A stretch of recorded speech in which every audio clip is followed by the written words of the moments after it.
Bonjour tout le monde. Je m'appelle Lydia Fener, je suis responsable du pôle impact à la VISE. Si jamais certains ne connaissent pas la VISE, nous sommes une agence d'ingénierie et association d'intérêt général et on travaille pour soutenir le développement de l'ESS et de l'innovation sociale en France et en Europe via de nombreux programmes et nombreuses actions que je ne vais pas forcément détailler ici. Mais si jamais vous souhaitez avoir plus d'informations, vous pouvez consulter bien sûr avis.org ou me contacter avec plaisir. Je vais surtout parler des actions de mon pôle aujourd'hui. Attendez, je vais passer. Voilà. Moi, je suis responsable du pôle impact. On travaille sur, comme le nom indique, sujet d'impact social et environnemental et de leur évaluation ou leur mesure. Voilà, on peut utiliser les deux termes. Voilà, pareil, plusieurs programmes et actions qui sont menées au sein de l'AVISE sur ce sujet-là, notamment tout ce qui est l'outillage, avec l'animation du Centre national de ressources sur l'évaluation d'impact, qui est sur le portail avis.org. Vous pouvez retrouver sur ce site-là toute une rubrique sur la mesure d'impact. Donc, vous allez retrouver un certain nombre d'articles de décryptage de qu'est-ce que c'est que l'évaluation, de comment faire, des différentes méthodes, des différentes étapes et phases de la démarche d'évaluation. Voilà, un certain nombre de aussi décryptage de qu'est-ce que c'est que l'évasion d'impact vis-à-vis d'autres pratiques comme le RSE ou enfin voilà, d'autres sujets comme ça. Vous pouvez retrouver bien sûr plusieurs ressources dont je vais vous montrer plusieurs ressources un peu clés. Mais voilà, un certain nombre de ressources et des ressources de la VISE et des ressources de nos partenaires ou de notre écosystème qu'on repartage. Aussi, il y a des centaines vraiment de ressources sur le sujet de l'évaluation sur le site La Vise, toutes gratuites, accessibles sur ce site-là. Donc, si jamais vous ne connaissez pas déjà, on vous invite vraiment à consulter. Il y a des livrables produits, par exemple, dans le cadre d'un groupe de travail qu'on co-anime qui s'appelle les Petits Déjeuners de la mesure d'impact, qui est un groupe de travail gratuit et accessible sur Paris, s'il y a certains qui sont de passage à Paris. On anime également un réseau qui s'appelle Social Value France, qui est un réseau de praticiens et praticiennes de l'évaluation d'impact. Donc de différents horizons. Ça réunit structures de l'ESS qui ont une pratique d'évaluation, incubateurs ou DLA ou accompagnateurs de l'ESS qui travaillent sur l'évaluation, investisseurs à impact, fondations et autres acteurs financeurs qui ont un pratique d'accompagnement ou d'évaluation interne, ou les deux, des consultants spécialistes de l'évaluation et de l'impact, des laboratoires d'idées, de think tank, d'universités, laboratoires de recherche, voilà, tous les acteurs de production de connaissances. Et l'idée, c'est vraiment de se réunir plusieurs fois par an, on se réunit tous les 2, 3 mois autour des différentes thématiques en lien avec la pratique de l'évaluation d'impact.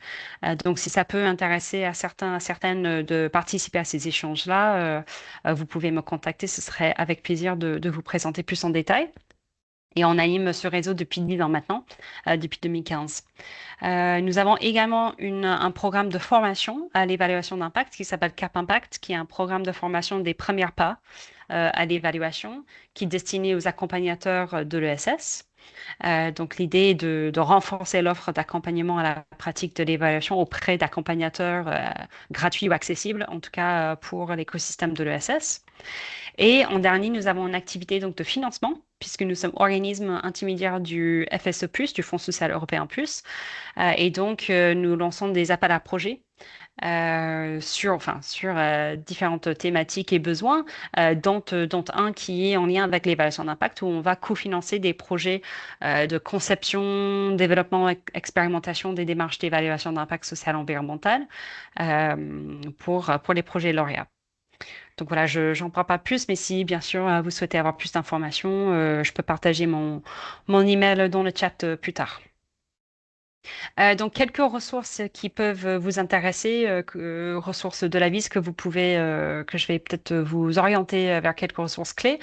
Nous avons donc à gauche une petite capture d'écran. Nous avons une newsletter dédiée au sujet de l'impact, en plus de la newsletter de la VIS, une newsletter qui s'appelle Impact avec un S qui est envoyée de manière trimestrielle, donc qui regroupe des actualités, des ressources, des événements en lien avec le sujet de l'impact.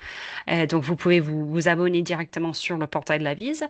Et à droite, c'est un petit capture d'écran de notre espace Centre national de ressources sur l'évaluation d'impact, donc avec tous les articles, un peu de décryptage, de définition. Notre ressource, peut-être ressource phare sur le sujet de l'évaluation d'impact, c'est un guide pratique qui s'appelle Évaluer son impact social et qui est un guide plutôt complet qui peut vous orienter, vous guider aux premières pas de l'évaluation d'impact, le comment faire, les outils clés, avec des cas concrets à chaque fois, des exemples, des ressources, etc., que vous pouvez trouver pareil open source disponible sur le site de la Vise. Nous avons également, qui peut être intéressant sur le site Lavise, une cartographie des acteurs de l'accompagnement ou de financement ou de soutien sur le sujet de l'évaluation d'impact. Donc, c'est une petite cartographie qui liste, ce n'est pas exhaustif, mais qui liste un certain nombre d'acteurs voilà, qui travaillent sur le sujet de l'évaluation pour l'écosystème de l'ESS et sur quel aspect de la démarche ou sur quel besoin ils interviennent. Donc voilà, vous avez des liens en bas, mais ce n'est pas forcément le plus pratique. Je peux partager les liens dans le chat par la suite. Et en dernier, nous avons aussi une quinzaine d'études de cas sur le site Lavise. Donc, c'est des petites brochures en PDF d'une dizaine, quinzaine de pages qui vont reprendre donc un cas d'étude pratique d'évaluation d'impact. Et ces quinzaines d'études de cas donc, présentent différentes méthodes, types de structures, secteurs, besoins de départ. L'idée, c'est d'avoir un petit panorama d'exemples. Et donc, ça peut être des cas inspirants pour apprendre plus sur un peu le concret de comment se met en place et comment se déroule une évaluation d'impact et avoir des éléments de bilan aussi de ces pratiques-là. Donc voilà, je partagerai les liens par la suite, mais je voulais déjà vous montrer un peu quelques ressources qui peuvent vous être utiles. Peut-être quelques éléments pour commencer. Bien sûr, c'est toujours important de revenir un peu sur la définition. Qu'est-ce qu'on entend par impact social et qu'est-ce qu'on entend par évaluation d'impact social? Nous, à la Vise, mais j'imagine c'est pareil à l'UDES, on s'appuie sur la définition du Conseil supérieur de l'ESS. L'impact social consiste en l'ensemble des conséquences des activités d'une organisation sur les parties prenantes externes et internes et sur la société en général. Dans le secteur de l'ESS, il est issu de la capacité de l'organisation à anticiper des besoins pas ou mal satisfaits et à y répondre via des missions voilà, que vous connaissez. Et donc, tout ça pour dire que l'impact englobe vraiment les changements. Et là, on va revenir plus en détail, mais quand on parle d'impact, on parle vraiment de changements générés par une activité ou par des activités sur les parties prenantes. Et dans ces changements, bien sûr, on parle de changements positifs comme négatifs, ce qui peut être un peu plus complexe à aborder, bien sûr, mais on parle vraiment de l'ensemble des changements qui sont générés, positifs, négatifs, attendus, inattendus, etc., qui sont attribuables à l'action. Et c'est là où ça devient effectivement un sujet plus complexe dans l'évaluation d'impact, c'est de mesurer ce qui est attribuable à nos actions. Et donc, l'évaluation, j'ai déjà commencé à en parler, mais l'évaluation de cet impact social, il s'agit bien sûr de donc mesurer ou évaluer ces changements qui sont générés par une action, de mieux les comprendre, mieux comprendre ces effets-là, les mesurer et bien sûr les valoriser en interne, en externe, et on va voir plus en détail comment ça fonctionne, ces effets. Et c'est vraiment la question à se demander, c'est quelles sont les conséquences de mon action et auprès de qui.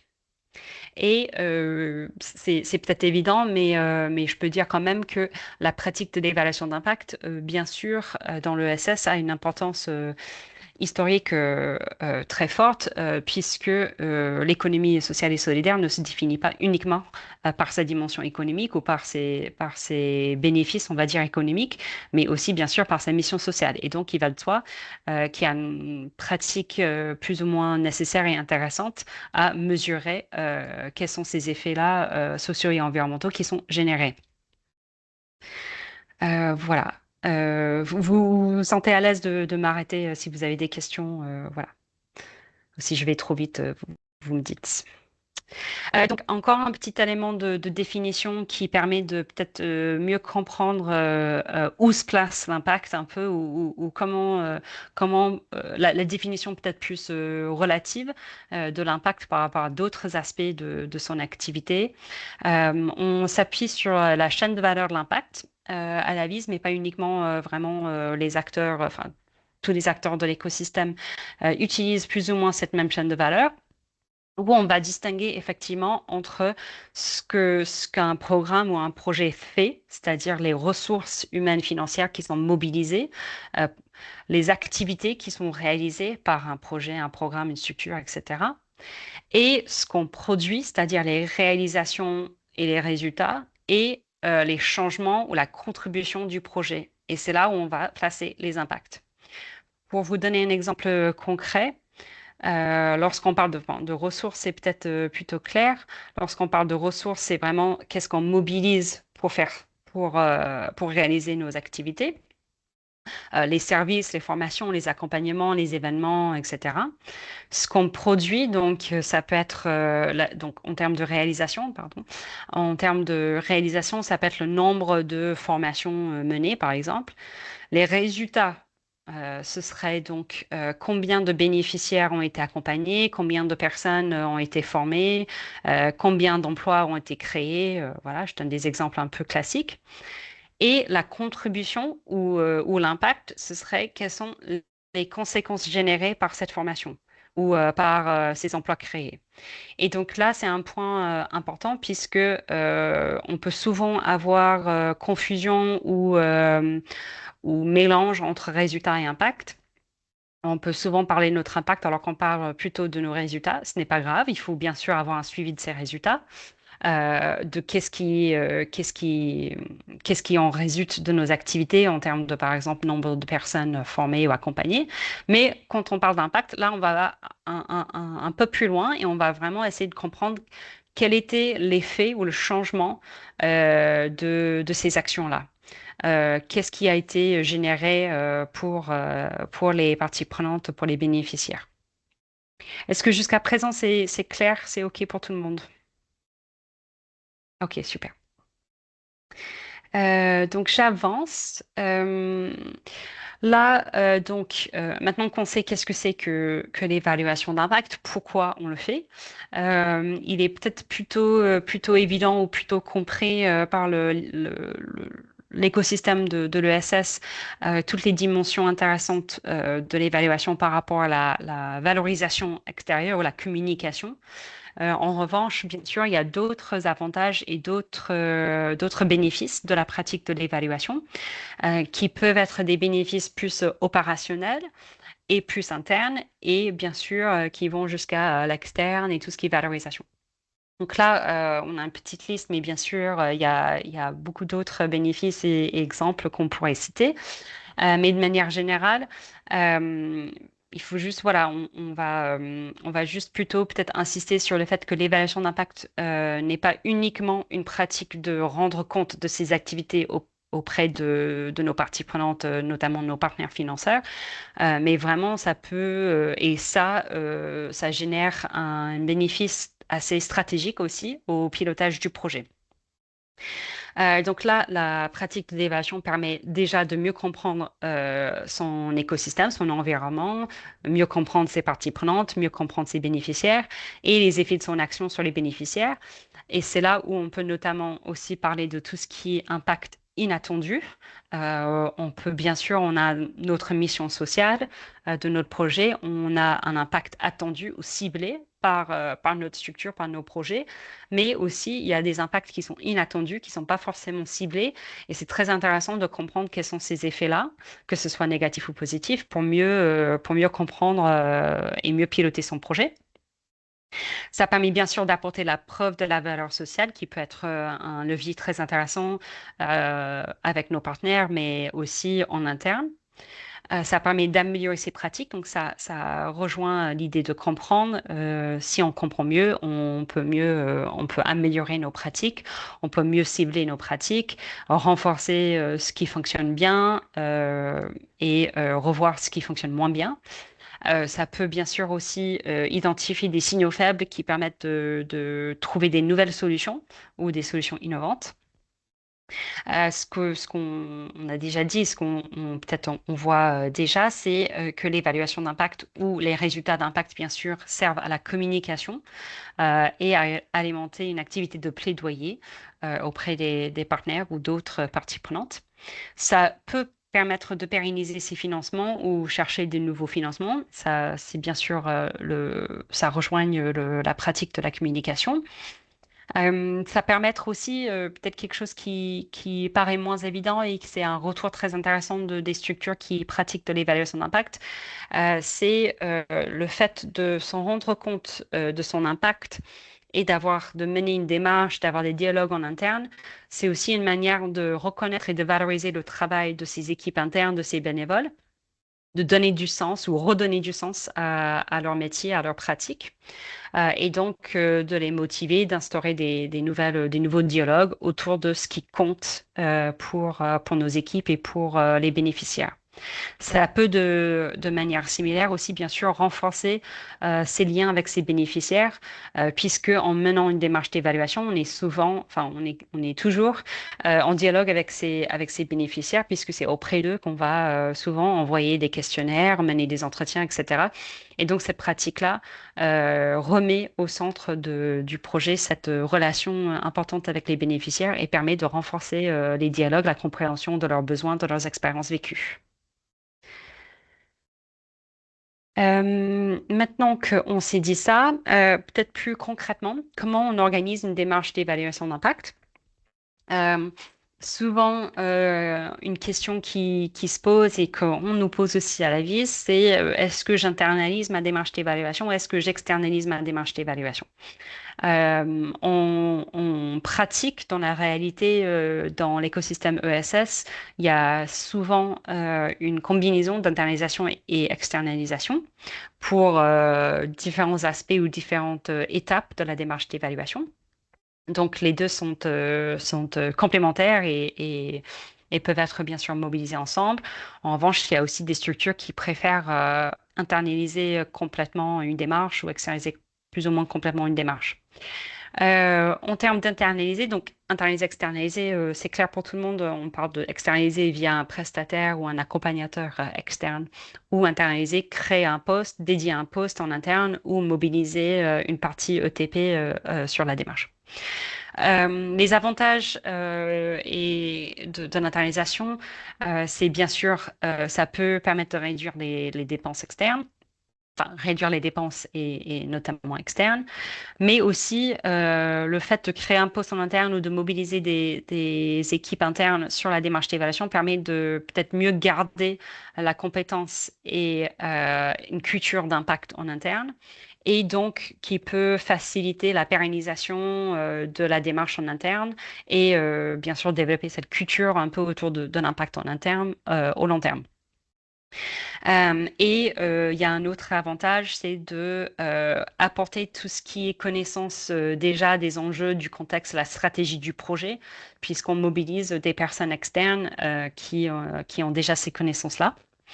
L'inconvénient, bon, en plus de l'inconvénient, bien sûr, de ressources humaines qui sont parfois très difficiles à mobiliser en interne, bien sûr, il y a aussi cet aspect de devoir prendre du recul pour la personne ou les personnes qui travaillent sur la démarche en interne, de prendre du recul du quotidien des activités pour pouvoir faire cette démarche et avoir un regard un peu critique aussi sur des choses. Les avantages donc d'externaliser la démarche, c'est que bien sûr on s'appuie moins sur les équipes en interne, donc en termes de ressources humaines, ça peut être euh, moins chronophage ou voilà, ça prend moins de ressources. Ça peut permettre d'avoir une vision plus objective puisque externe et donc d'avoir un regard de l'extérieur qui peut être très intéressant aussi d'avoir sur le projet. Bien sûr, ça peut permettre de respecter un calendrier ou un délivrable plus clair puisqu'on est dans une situation de prestation.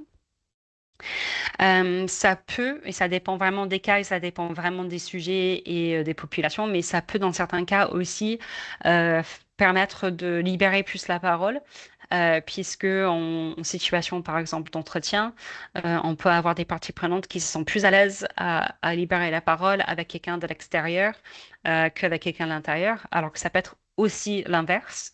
euh, Où on peut se sentir plus à l'aise à parler avec quelqu'un, un accompagnateur on connaît déjà, que quelqu'un de l'extérieur. Donc ça dépend vraiment de la situation, mais en fonction du sujet et du périmètre du projet, c'est quelque chose à prendre en compte.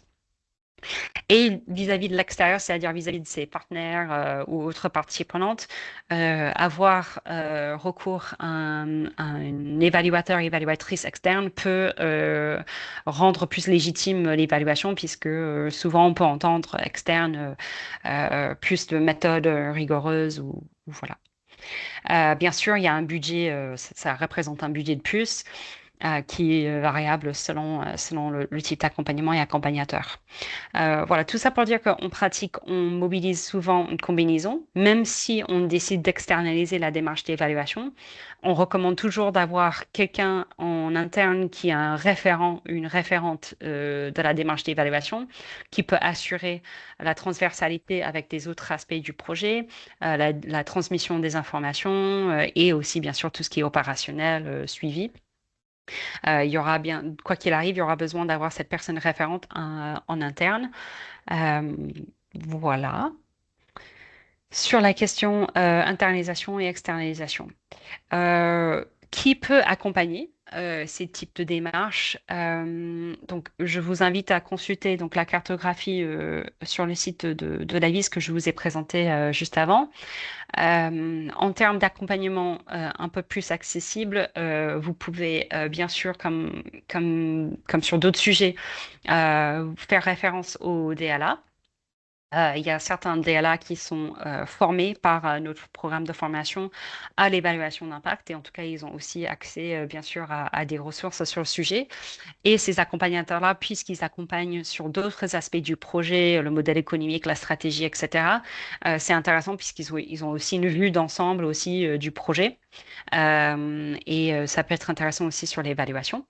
Et sinon, vous avez un certain nombre de chercheurs et consultants ou cabinets de conseil ou consultants indépendants qui sont spécialisés sur le sujet de l'évaluation d'impact pour l'économie sociale et solidaire, dont vous pouvez regarder notre cartographie, mais aussi la liste des cabinets qui font partie de notre réseau Social Value France, qui est également sur le site Lavise, pour vous donner une idée. Mais voilà, enfin les budgets, comme j'ai dit, sont assez variables. Mais on peut imaginer que c'est autour de 15 000 euros pour externaliser l'accompagnement à l'évaluation. Mais encore une fois, ça dépend vraiment aussi des cabinets et aussi le périmètre, les objectifs de votre démarche. Nos recommandations sur ces aspects un peu organisationnels, c'est des questions assez récurrentes. On recommande un maximum de 15% du budget du projet à mobiliser sur l'évaluation. Ça représente tout à fait un coût et on en a conscience et ça peut être très difficile d'imaginer enfin, ou de se projeter à mobiliser autant de ressources financières et humaines. En revanche, bien sûr, il faut avoir en tête que c'est un investissement aussi, que ça permet de faire voilà, tous les bénéfices que j'ai déjà présentés, que oui, certes, ça représente du budget, mais que c'est quelque chose qui est très bénéfique pour le projet dans sa globalité. En termes de temporalité, encore une fois, c'est assez variable, mais globalement, une évaluation peut prendre de 6 mois à 1 ou 2 ans. Ça dépend encore une fois de l'ambition ou périmètre de l'évaluation, aussi les ressources que vous mobilisez, l'externalisation ou l'internalisation, les méthodes utilisées, etc. Donc, il y a des temporalités différentes, mais il faut imaginer que c'est quelque chose qui peut prendre un minimum de 6 mois. Et donc, d'avoir en tête aussi le moment propice pour lancer votre démarche d'évaluation. Une démarche d'évaluation peut être lancée à n'importe quelle étape de la vie d'un projet, même un projet en incubation, en émergence peut déjà faire une type de démarche d'évaluation. Donc, la question, c'est de poser la question de quel est le moment propice pour mener ou commencer sa démarche d'évaluation en termes de un moment important de revoir une stratégie, un moment important dans le contexte du projet ou du territoire ou avec ses partenaires ou de financement, ou l'anniversaire de 5 ans d'un programme phare de la structure, etc., etc. Et de bien anticiper ces moments pour pouvoir mener sa démarche bien avant pour pouvoir tirer les bénéfices ou tirer les enseignements. Quelque chose qu'on peut voir parfois, c'est qu'on attend le moment de l'anniversaire des 10 ans, par exemple, d'un programme pour lancer une démarche d'évaluation, alors que ça aurait été intéressant de le faire avant, justement, pour tirer des enseignements, pour revoir la stratégie ou le pilotage du programme, justement, à l'occasion de cet anniversaire. Pour vous donner un exemple. Bien sûr, avant de vous lancer dans la démarche d'évaluation, il est essentiel d'identifier quelles sont vos ressources déjà disponibles, ressources bien sûr humaines et financières, mais aussi les données dont vous disposez déjà avant la démarche, les tableaux de bord, tout ce qui est suivi de données, de résultats, etc.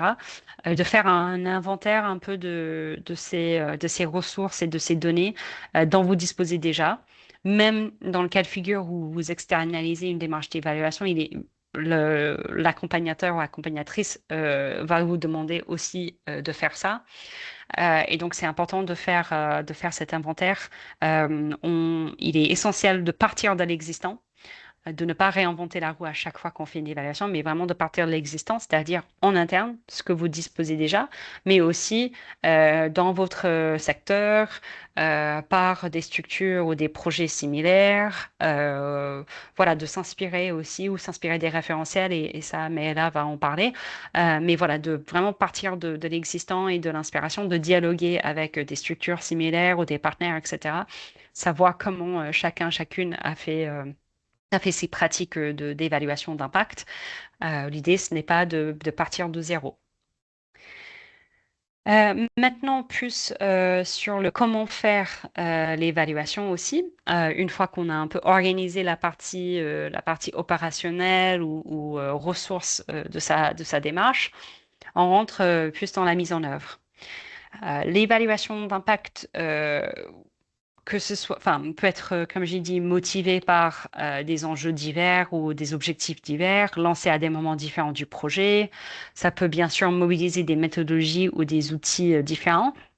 Mais à travers tout type de pratiques d'évaluation, toute méthode, etc., il y a trois grandes phases de l'évaluation d'impact qui sont communes à toute démarche d'évaluation.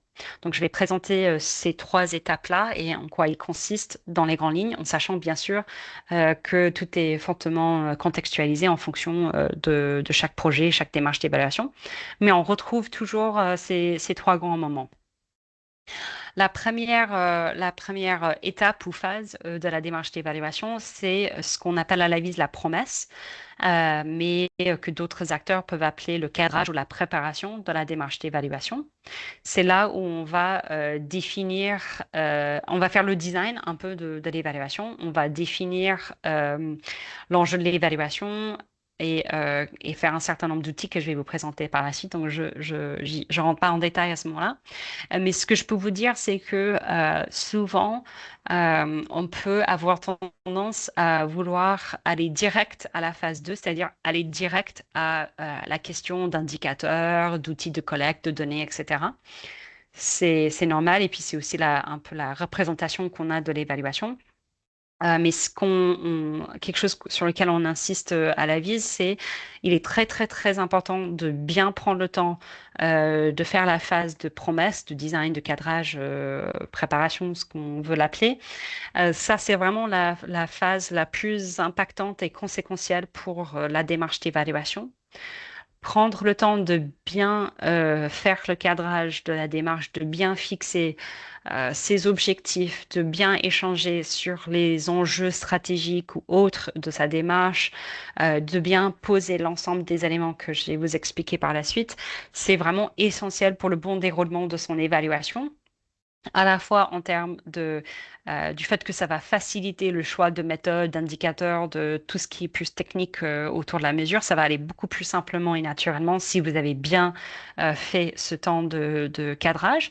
Mais aussi, ça va vraiment mieux garantir l'impact généré par l'évaluation d'impact, si on peut dire ça comme ça, les effets en interne et en externe que cette évaluation peut vous apporter si vous avez bien posé ces éléments au début et que vous voulez rassurer que cette évaluation n'est pas uniquement une travail de reporting comme des autres, mais vraiment que ça peut tirer des bénéfices pour l'amélioration et le pilotage du projet. Dans ce cas-là, il est vraiment important de prendre bien le temps sur la phase de la promesse. Donc c'est voilà mon petit point de vigilance que je peux vous partager. Ensuite, il y a donc la phase de la preuve ou la phase de mesurer. Et c'est là où on va vraiment faire la partie plus technique, c'est-à-dire on va faire la collecte de données. Et la phase d'appropriation ou capitalisation, on peut dire ça comme ça, des résultats. Donc on va analyser les résultats et on va les partager, capitaliser sur les résultats en interne, en externe, faire sa communication, sa valorisation, etc. Et donc, c'est un temps qui peut, bien sûr, prendre, enfin, c'est quelque chose qui peut évoluer dans le temps et qui peut prendre, on peut capitaliser sur les résultats d'une évaluation pendant des années, voilà, pour son pilotage. Je vais vous expliquer un peu dans les grandes lignes qu'est-ce qui se fait à l'intérieur de chacune de ces étapes-là. Et vous montrer dans le guide méthodologique que je vous ai présenté tout au début, le guide de la vise évaluer son impact, là où vous pouvez trouver plus d'informations et des cas concrets sur chaque étape dans notre guide. Donc, comme j'ai dit, la première étape de l'évaluation, c'est la promesse. Et c'est là où on va définir l'objet de l'évaluation. Quand je dis objet de l'évaluation, c'est quel aspect de mon projet je vais évaluer, quel impact je vais chercher à mesurer. En sachant que, et ça, je l'ai peut-être pas encore dit, mais c'est très important aussi d'avoir en tête, c'est que une démarche d'évaluation ne peut pas répondre à toute question, ne peut pas tout évaluer. Ce n'est pas exhaustif, c'est une démarche qui correspond à un impact, voire deux, mais ce n'est pas une évaluation d'un projet ou d'un programme ou d'une structure en entière. C'est très très rare, voire ça n'existe pas vraiment de faire une évaluation en entière. Donc le sujet, c'est ici, pendant la phase de promesse, de cibler ce qu'on souhaite évaluer. Donc, pour faire cela, d'abord, on va définir l'enjeu stratégique de la démarche, c'est-à-dire pourquoi on fait cette démarche d'évaluation. Est-ce que c'est plutôt pour l'amélioration en interne? Est-ce que c'est plutôt pour motiver ses équipes ou ses parties prenantes? Est-ce que c'est plutôt dans une logique de redevabilité externe ou de plaidoyer, etc.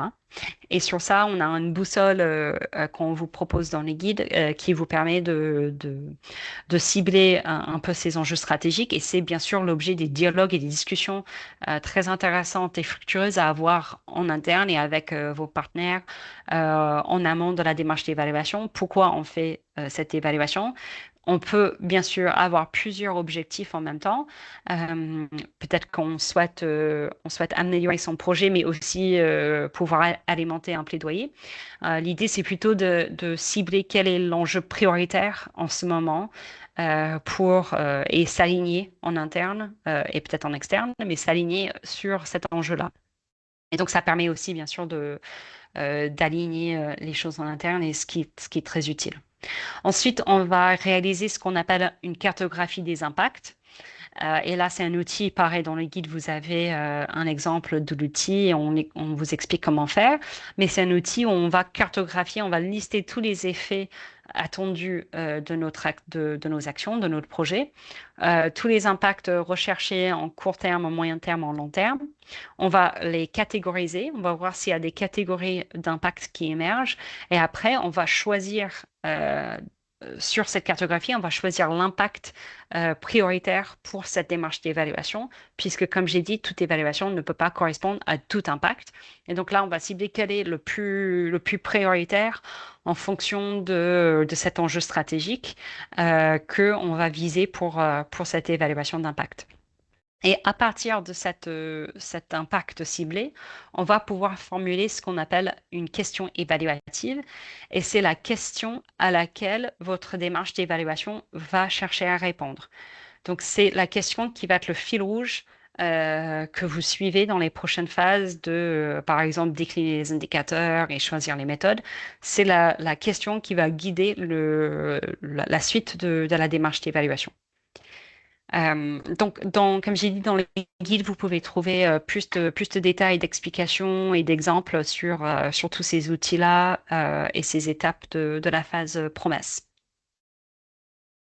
La deuxième phase ou étape, c'est donc, comme j'ai dit, la preuve ou l'étape de mesurer son impact. Oups, pardon. Et c'est là où on va donc identifier la méthodologie qui est la plus pertinente pour mesurer notre impact. Donc, à partir de cette question évaluative qu'on a définie, quelle méthode et quels outils va me permettre de répondre à cette question-là. On va identifier les indicateurs. Donc, les indicateurs, c'est vraiment les informations qu'on va chercher à comprendre qui peuvent donc permettre de répondre à la question évaluative.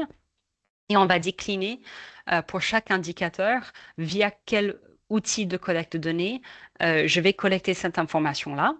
On va aussi faire peut-être ce qu'on appelle un plan de mesure, c'est la partie un peu opérationnelle, on va dire, de qui va collecter telle information ou tel indicateur, qui va le collecter, à quel moment, auprès de qui, avec quel outil, etc. On va faire aussi toute la gestion de projet autour de la phase de collecte. Euh, et voilà, je pense que j'ai tout dit pour cette étape-là. Et on va, oui, bien sûr, passer à la collecte des données. Et donc, pareil, vous pouvez retrouver dans le guide plus d'informations et d'exemples sur cette phase-là. Et aussi dans le guide, mais aussi sur le site Lavis, parce que c'est un peu plus à jour sur le site Lavis, vous pouvez trouver un liste de référentiels d'indicateurs. Et là, c'est un sujet que donc Maëla va présenter par la suite. Mais il y a un certain nombre de référentiels d'indicateurs qui donc proposent des exemples d'indicateurs qui servent d'inspiration lorsque vous êtes en train d'identifier vos indicateurs. Et il y a un certain nombre de référentiels généralistes, mais aussi sectoriels, qui peuvent être utiles comme inspiration. Et nous avons une petite liste sur le site Lavis qui peuvent être utiles. Et j'avance parce que je vois que j'ai exposé le temps. La dernière donc étape de la démarche d'évaluation, c'est tout ce qui est appropriation. Donc, ou capitalisation, c'est-à-dire qu'une fois que vous avez collecté les données qui vous permettent de répondre à la question évaluative, la prochaine et la dernière étape, c'est d'analyser ces données-là, analyser, interpréter ces résultats, tirer des conclusions et les compiler souvent dans ce qu'on appelle un rapport d'impact. Donc, un document qui permet de partager ces résultats.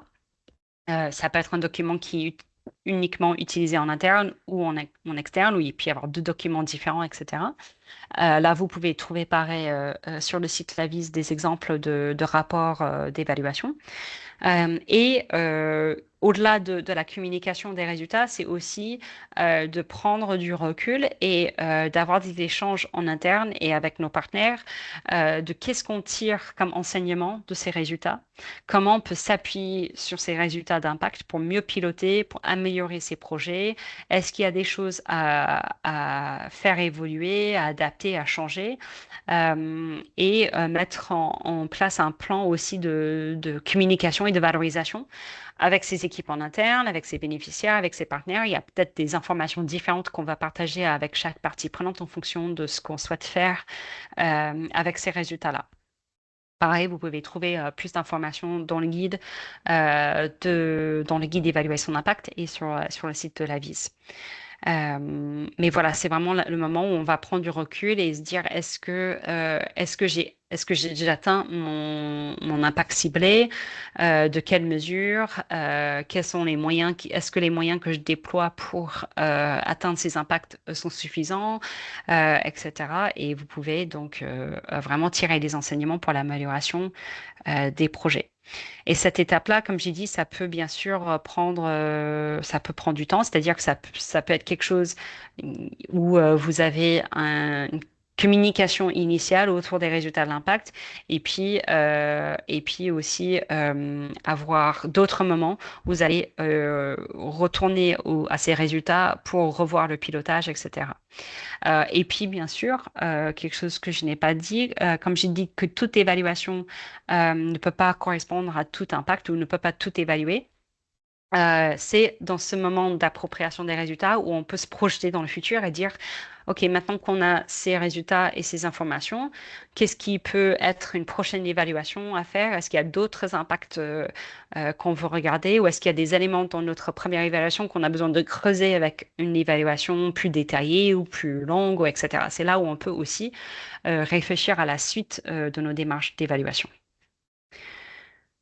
Voilà, je vais m'arrêter là. Merci pour votre écoute. J'espère que c'était clair. Et voilà, si vous avez des questions, en tout cas, je pense, prévu dans ce webinaire, mais aussi, je peux partager mes informations dans le chat et vous pouvez me contacter si vous avez besoin de plus d'infos. Merci beaucoup. Merci Lydia. En effet, ce qu'on va faire pour que ce soit un petit peu plus simple, je vais vous présenter la partie sur l'outil Valores et puis après on aura un temps d'échange de 10-15 minutes qui sera libre et donc je vous invite à poser vos éventuelles questions, remarques auprès de Lydia ou de moi-même. Merci beaucoup Lydia en tout cas pour ce temps hyper intéressant. Donc de mon côté, je vais, pour ceux qui connaissent pas encore l'outil Valores, donc je vais vous le présenter en tout cas sur la partie impact social avec une petite démonstration. Simplement pour me présenter pour ceux que je ne connais pas. Donc moi je suis Mel Avalambois, je suis chargée de projet RSE à l'UDES et donc je vais travailler sur notamment sur des missions autour de l'outil Valores, donc soit la valorisation, l'organisation de sessions de formation, etc. De manière plus large, je travaille aux côtés de Emmanuel Stéphan qui est présent ce midi avec nous sur la démarche employeur engagé que développe l'UDES. Du coup, sur l'outil Valores, je vous ferai une petite démonstration en ligne juste après, simplement pour vous indiquer que l'outil, donc il existe depuis 2021. Il a été développé grâce à un soutien financier donc de la VISE, donc un soutien FSE qu'on avait eu il y a quelques années pour développer cet outil. L'outil a été développé donc avec des experts initialement de la mesure d'impact social, les membres de l'UDES et certaines structures aussi qui ont pu le tester. Et initialement, donc, comme je disais, il permettait aux structures de travailler sur leurs mesures d'impact social. Et depuis 2023, certains l'ont peut-être déjà utilisé ou en tout cas ont entendu parler. L'outil Valores permet également d'avoir, enfin, il y a un calculateur carbone qui a été ajouté. Donc, on ne va pas du tout en parler ce midi, mais je vous invite dans tous les cas à aller voir sur le site pour voir qu'est-ce qui est proposé et qu'est-ce que vous pouvez concrètement faire avec l'outil Valores.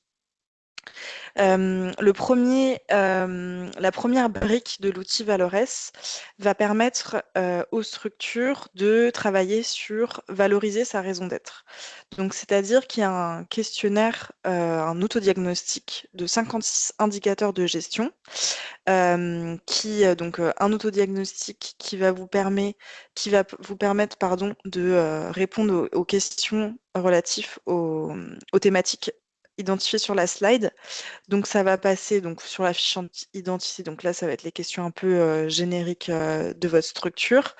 Mais du coup, ça va également passer sur les questions de RSE, de stratégie de l'organisation, du pilotage d'activité, de la gouvernance, des pratiques RH, de votre ancrage territorial et enfin du modèle économique. Donc l'idée, c'est de faire un état des lieux de la structure sur ces thématiques en répondant à ces 56 indicateurs. À la fin, cela vous permet d'avoir une synthèse des réponses donc, qui est téléchargeable. Et vous pouvez donc, cet autodiagnostic, vous pouvez le faire en vous créant un compte. Et par la suite, par exemple, 1 an, 2 ans après, si vous le voulez, vous pouvez mettre à jour ces informations et donc voir le suivi, avoir un suivi sur la longueur de, des pratiques de votre structure sur ces questions-là. Donc l'objectif finalement de cette partie de l'outil, ça va être bien sûr d'objectiver les pratiques internes de gestion de l'entreprise et de s'engager dans un processus d'amélioration continue des pratiques. Je ne l'ai pas précisé, mais c'est indiqué sur la slide. Les données à remplir sont donc mobilisables à partir essentiellement des éléments comptables et du bilan social de la structure. La partie, le deuxième référentiel, la deuxième brique de l'outil Valores, donc je vous montrerai un exemple juste après de comment ça se matérialise sur l'outil. Ça va être donc là une boîte à outils d'indicateurs qui va vous permettre donc de valoriser l'impact des activités de votre entreprise. L'outil, je vous le montrerai juste après, est organisé d'une double entrée. Donc soit on va rentrer sur le type d'activité de notre structure ou la dimension sociale.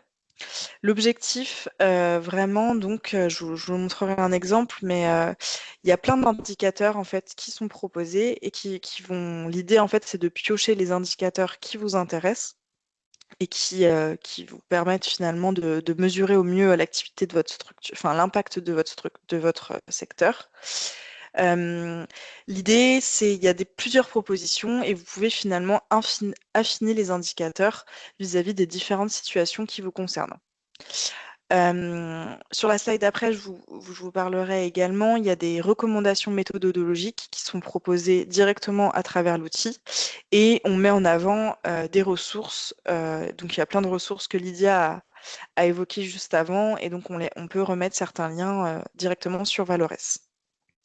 L'objectif finalement de cette partie de l'outil, ça va permettre aux structures de découvrir les effets potentiels liés à son activité, de mobiliser des indicateurs d'impact pour interroger ces effets potentiels et finalement s'appuyer sur des recommandations méthodologiques qui finalement aident à mettre en place la stratégie de collecte.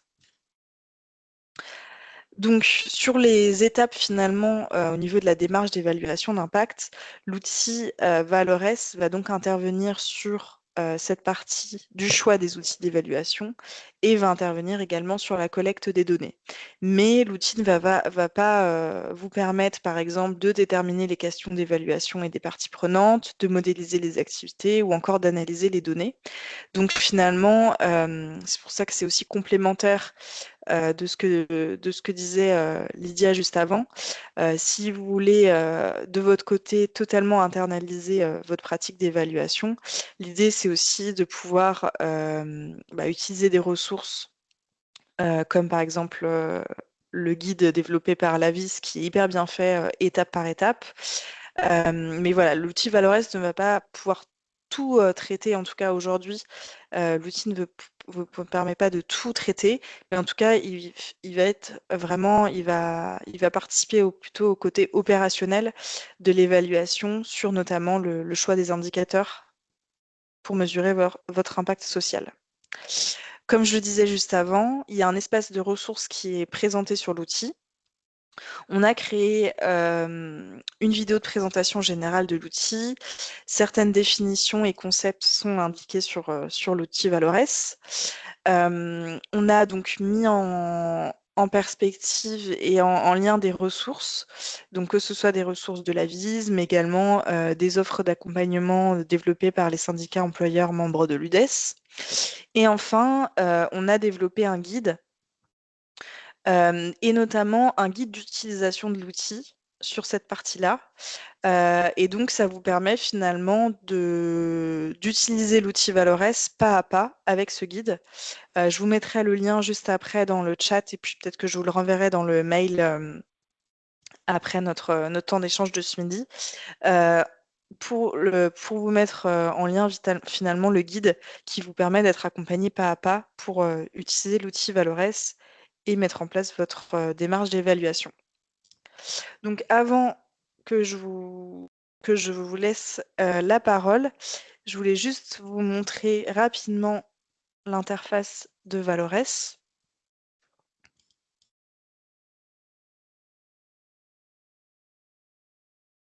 Je vais changer ma slide, enfin mon partage d'écran, pardon.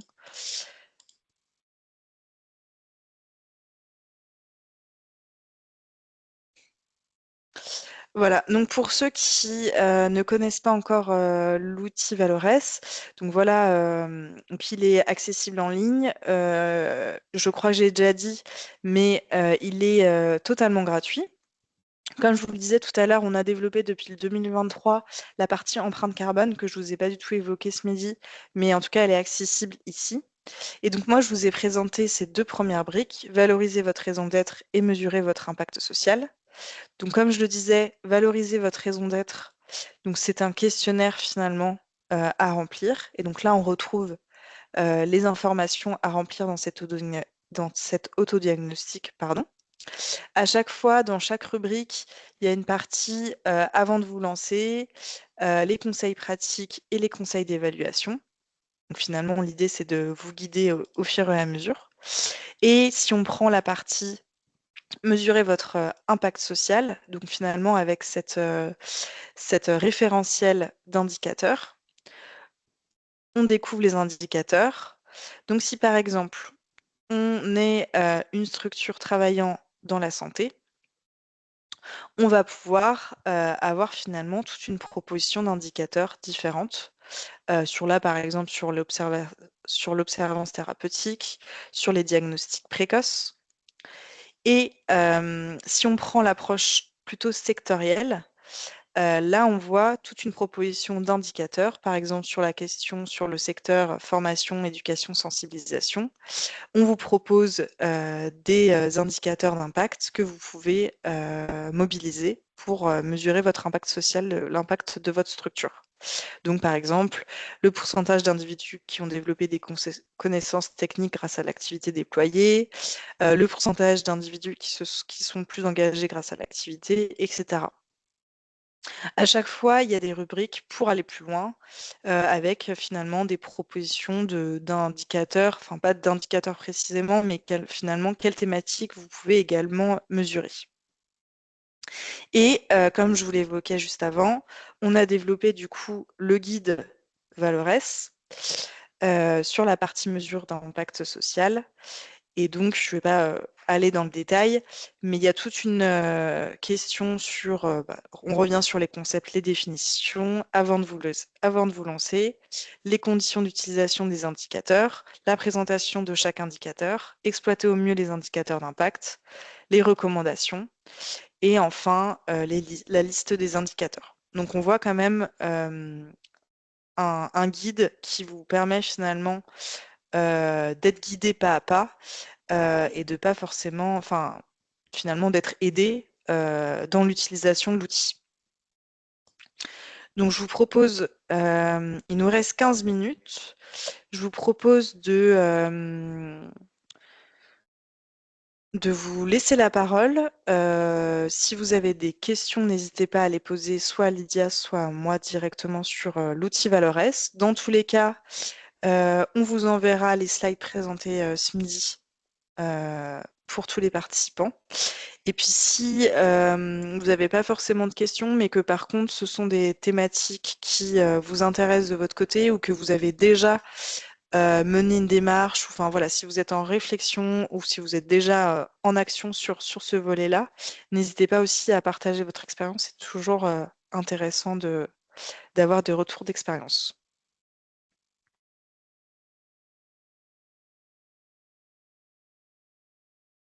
Oui, Monsieur Guérin, si vous voulez intervenir. Oui, merci pour ces deux présentations croisées intéressantes. En plus, ça fait du coup deux types d'outils à découvrir. Ça va nous faire du travail derrière. Mais en tout cas, ça a l'air assez riche. J'étais interpellé parce que j'ai retenu dans ce qu'a dit Lydia que avec la mesure d'impact, c'était pas forcément global, ça devait être un peu circonscrit pour que ça puisse être efficace. Enfin, voilà ce que j'ai retenu. Et là, du coup, je me dis qu'il y a peut-être un truc un peu contradictoire, mais par rapport à votre outil d'impact, notamment sur globalement l'impact social d'une organisation. Je me dis, est-ce que voilà, je trouve. je trouve qu'il y a matière en tout cas à réflexion. Et le deuxième, et qui est le plus important pour moi, c'est la question de temporalité, parce que on mène différents projets autour de, on est sur une association qui accompagne, qui a volonté d'accompagner la transition inclusive handicap de la société. Et donc la mesure d'impact est importante. Mais je trouve que l'une des difficultés à laquelle on est confronté, déjà, c'est la différence entre le résultat et l'impact. Ça a été évoqué au départ, je trouve que c'est pas si facile. Et le deuxième, c'est justement de dire que pour vraiment mesurer des impacts de changement de posture ou d'accès à l'emploi des personnes, etc., ben, un projet, c'est financé sur 1 an, 2 ans, 3 ans, c'est déjà des gros projets. Et que ben, l'accès à l'emploi sur 3 ans, le temps qu'on développe le projet, qu'on mette en place les outils, etc., qu'on sensibilise ou qu'on forme des gens et que ça se transforme en tel type de population aura un meilleur accès à l'emploi, euh, j'arrive. Ma question, c'est est-ce que dans le cadre d'une temporalité de projet classique, hein, quand même, c'est ça, hein, souvent 2, 3 ans, c'est pas mal, est-ce qu'on peut vraiment mesurer l'impact? C'est une question de fond. Oui, merci beaucoup pour la question. Peut-être pour répondre déjà à la deuxième question ou à la dernière question en tout cas. Oui, on peut tout à fait évaluer l'impact. Alors, encore une fois, tout est une question un peu de l'objectif derrière et le cadrage ou le périmètre qu'on donne à la démarche. En effet, c'est vrai que les sujets de retour à l'emploi ou de l'insertion sont particuliers et en particulier complexes puisque c'est des changements qui sont générés au long terme. Enfin, tout changement est généré à long terme, mais c'est en particulier quelque chose qui se mesure en long terme. Il y a des démarches qui effectivement vont comparer ou va suivre une cohorte ou va suivre des personnes au bout d'1 an, au bout de 2 ans, enfin, etc. Bien sûr, ça nécessite d'avoir des ressources. Ce n'est pas toujours facile d'accéder aux personnes 1 an, 2 ans plus tard, etc. Il y a tout ça à prendre en compte. Après, il y a aussi, par exemple, sur cette thématique ou ce secteur spécifiquement, des évaluations qui vont surtout regarder d'autres types d'impacts qui contribuent à un retour éventuel vers l'emploi, mais ne vont pas regarder spécifiquement cet indicateur, mais qui vont regarder par exemple la contribution du projet à l'estime en soi ou à la capacité à proposer ou à créer son projet professionnel, au lien social, enfin voilà, à d'autres aspects de contribution du projet qui rentrent dans l'objectif ultime, voilà, mais qui vont pas regarder les mêmes indicateurs et donc qui sont peut-être plus accessibles pour tout ce qui est mis en place de la démarche d'évaluation. Donc, il y a d'autres manières aussi d'appréhender, surtout si vous êtes contraint par la temporalité. Il y a d'autres manières de suivre son impact qui contribuent quand même aussi, bien sûr, au pilotage et à la mission sociale.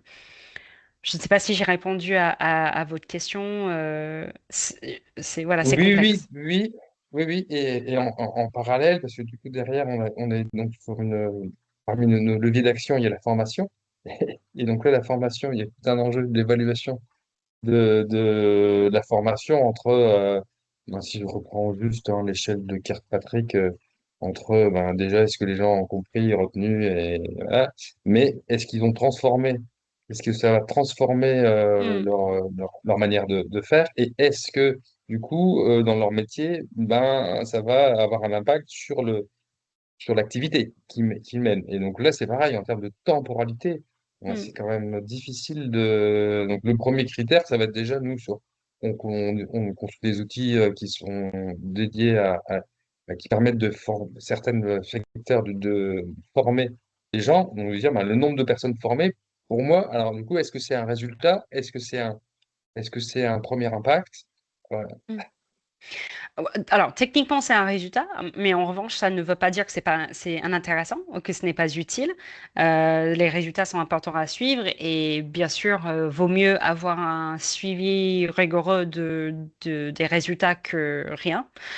Donc, bien sûr, il y a toujours aussi enfin, au-delà de un peu le cadre théorique de l'évaluation et de la mesure, il y a aussi, enfin, le cœur de la pratique pour nous, c'est de dire qu'est-ce qui utile pour le projet. En fait, il faut surtout qu'une pratique de mesure ou d'évaluation soit utile pour le projet. Et il faut toujours avoir ça comme un peu fil rouge dans tous les choix que vous allez faire, de se dire bah, de quoi on a vraiment besoin en ce moment. Donc il y a ça. Après, pour la question de temporalité, par exemple, de suivre quel effet généré par les actions vont réellement avoir un impact sur le parcours des personnes. Effectivement, ça, c'est une dimension de l'évaluation qui nécessite plus de temps, plus de ressources, etc. En revanche, il y a plusieurs manières d'organiser autour de ça si vous disposez de moins de temps ou moins de ressources. Vous pouvez dire, voilà, dans l'absolu, on aimerait bien avoir une pratique d'évaluation qui nous permette de voir ça. Dans l'immédiat, nous n'avons pas le temps ou les moyens pour le faire. Et donc, on va soit orienter l'évaluation autour d'autres questions et thématiques, comme j'ai évoqué, autour de l'estime de soi, ou enfin, voilà, d'autres aspects. Soit vous allez dire, on va suivre trois bénéficiaires, on va faire des études de cas, c'est une méthodologie aussi de l'évaluation. On va suivre un parcours plus personnalisé. Ça ne va pas être représentatif, donc on ne va pas pouvoir tirer des enseignements représentatifs. En revanche, on va pouvoir comprendre plus en détail qu'est-ce qui se met en place. On va avoir des éléments aussi de communication qui sont intéressants parce qu'on a des résultats plus nuancés où on suit, dans une étude du cas, on va suivre une, deux personnes ou une cohorte au fil du temps. Voilà, il y a des méthodes qui peuvent être mobilisées, euh, même si on est plus restreint avec les ressources et le temps qu'on dispose, qui sont quand même intéressants.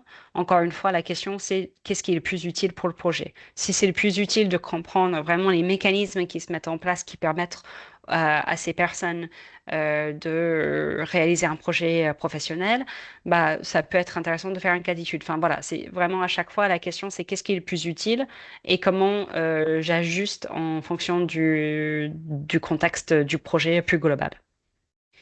Il n'y a pas de réponse simple à la question. Voilà.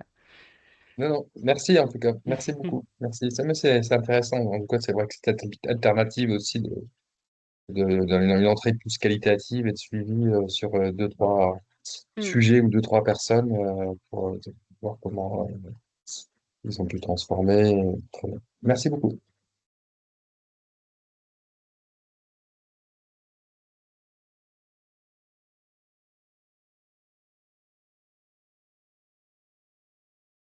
Oui, Étienne, allez-y.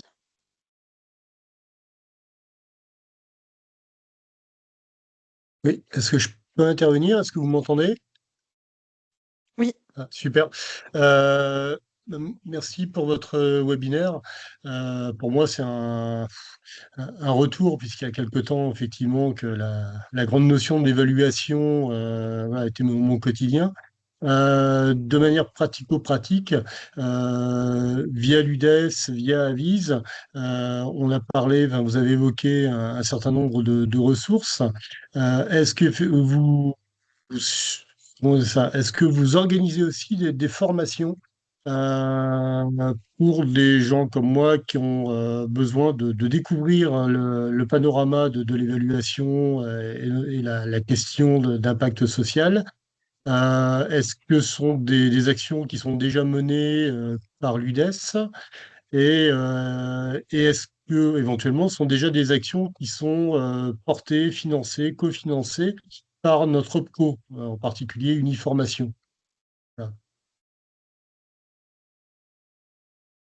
J'étais pas sûre si la question c'était pour la vise ou pour l'UDES ou pour nous deux, mais je peux répondre pour la vise et Pour les après deux. je laisse Maëla compléter.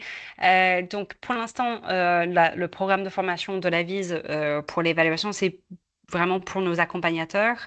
En revanche, on réfléchit à ouvrir la formation à d'autres acteurs de l'ESS puisqu'on est dans un contexte budgétaire actuel qui fait que voilà, on a besoin de rendre les choses les plus accessibles que possible. Donc, c'est potentiellement, on va ouvrir la formation l'année prochaine à d'autres acteurs. Vous avez en attendant donc le guide et les ressources sur notre site. On organise nous aussi des webinaires qui sont plus un peu comme on a fait aujourd'hui, c'est-à-dire plus de sensibilisation, un peu début sur le sujet. Il y a ce groupe de travail dont j'ai mentionné qui s'appelle les petits déjeuners de la mesure d'impact qui sont sur Paris, donc je ne sais pas si c'est accessible, mais voilà, on partage des livrables à la suite, donc il y a des ressources, mais ça ne remplace pas la formation. Il y a d'autres formations qui sont proposées pour l'évaluation d'impact qui sont réalisées par des cabinets et je peux vous transmettre une liste par des cabinets de conseil, dont certains qui sont pris en compte dans, dans l'OPCO, enfin voilà, qui peuvent être financés par ça. Je pense notamment au cabinet Improve et je sais qu'eux, c'est couvert par l'OPCO. Voilà. Et puis, il y a une formation continue un peu plus longue qui est proposée par l'Institut catholique de Paris, qui est 2 ou 3 jours. Voilà. Donc, mais en tout cas, vous pouvez, si vous souhaitez, vous pouvez m'écrire par mail et je peux vous envoyer les informations sur ces formations-là. D'accord. Merci beaucoup. Et peut-être pour compléter au niveau de l'UDES, on avait proposé une action de formation cette année. Malheureusement, on n'avait pas eu assez de stagiaires. Du coup, on l'a pas finalement organisé. Après, je sais comme l'a dit Lydia, il y a certains cabinets qui sont certifiés Calliope et donc si vous faites la demande, il y a une prise en charge qui est possible. Après, nous, de notre côté, on travaille pas mal notamment avec Uniformation et ça peut être aussi un sujet qu'on peut évoquer avec eux. Eux, dans leur catalogue, pardon, il ne me semble pas qu'ils proposent ce type de formation. Par contre, au niveau de l'UDES, je sais que dans certaines régions, on peut essayer d'organiser des formations d'action collective aux côtés d'Uniformation. Et donc, ça pourrait être à voir ce qu'ils en pensent aussi du côté d'Uniformation, mais ça peut être quelque chose aussi que nous, on peut pousser si jamais il y a des besoins sur le territoire, d'organiser une session de formation qui serait totalement prise en charge. À voir, je ne sais pas du tout la position d'Uniformation sur le sujet, mais on peut aussi le prendre en compte et travailler sur ça à partir de 2026. Ce qui est sûr, c'est que nous, ce qu'on s'est dit avec l'équipe, c'est que euh, on a essayé d'organiser des sessions de formation. Malheureusement, ça n'a pas forcément pris. Donc, ce qu'on s'est dit à minima, comme je le disais, c'est de faire une série de webinaires pour voilà, échanger avec des experts, échanger potentiellement avec des structures qui ont mis en place des démarches. Donc ça, c'est sûr que ça remplacera pas la formation. Mais voilà, en tout cas, il y a un compromis peut-être qui peut être fait. Et de toute façon, avec les slides que je vous enverrai tout à l'heure, je vous enverrai également un questionnaire d'évaluation où l'idée, c'est de voir aussi vos attentes vis-à-vis des prochains webinaires qu'on souhaite organiser sur 2026. Donc, n'hésitez pas aussi à donner vos idées et vos remarques pour la suite. Euh, alors, pour expliquer un petit peu le sens de ma démarche, c'est qu'effectivement, je fais partie du collège UDES. La porte Mm. d'entrée, c'est le syndicat Exopé, donc Ouais. qui couvre grande partie des acteurs de l'animation, euh, avec la d'avoir beaucoup de, comment dire ça, d'employeurs évidemment, mais employeurs avec des effectifs très faibles, Mm. et voire aussi beaucoup de temps partiel. Et alors sans que ce soit péjoratif, mais si on compare avec d'autres structures, Nexem, etc., on a vraiment des grandes machines. En social, médico-social, qui peuvent libérer de l'ETP, de la ressource humaine, voire des fonds d'une part, d'autre part, qui sont aussi rompus à toutes ces techniques d'évaluation, et notamment par la loi de 2005, hein, qui a changé quand même considérablement le métier, voire la loi hospitalière aussi, quelques années avant. Et donc, je pense que dans notre secteur de métier, pour ces différentes raisons, on n'est pas au fait de cette grande notion d'impact social. Et alors qu'on voit, enfin, la présentation qui a été faite sur l'outil UDES, l'impact ou les interactions qu'on peut avoir avec la gouvernance, puisque là on va venir sur nos bénévoles, comment mobiliser les bénévoles, sur les notions économiques, enfin, ça peut être pour moi vraiment comment dire ça, une ressource supplémentaire, hein, des points de réflexion supplémentaires pour remobiliser quelquefois nos acteurs, parce que là, bon, aujourd'hui, ben, vous l'avez dit, hein, les budgets sont, quand ils existent encore, ne sont qu'en diminution.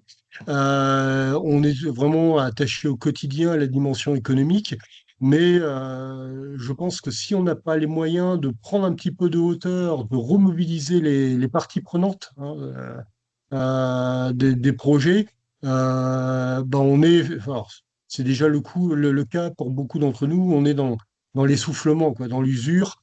Et voilà, si on n'arrive pas collectivement à remonter des choses, à se remobiliser autour d'actions, à redonner du sens, hein, voilà, des notions que vous avez évoquées un petit peu plus tôt, euh, je ne sais pas de quoi sera fait notre avenir, quoi. Donc, il sera compliqué, certes, mais si on n'arrive pas à se remobiliser, il sera encore plus compliqué, voire inexistant pour beaucoup d'entre nous.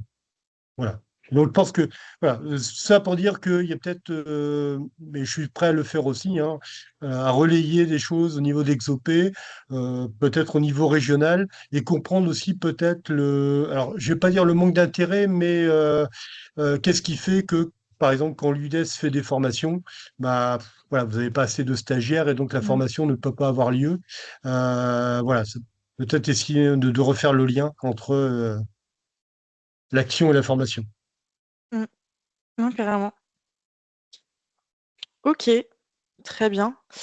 Bah, merci beaucoup pour cette intervention. C'est intéressant aussi pour nous, pour nos axes de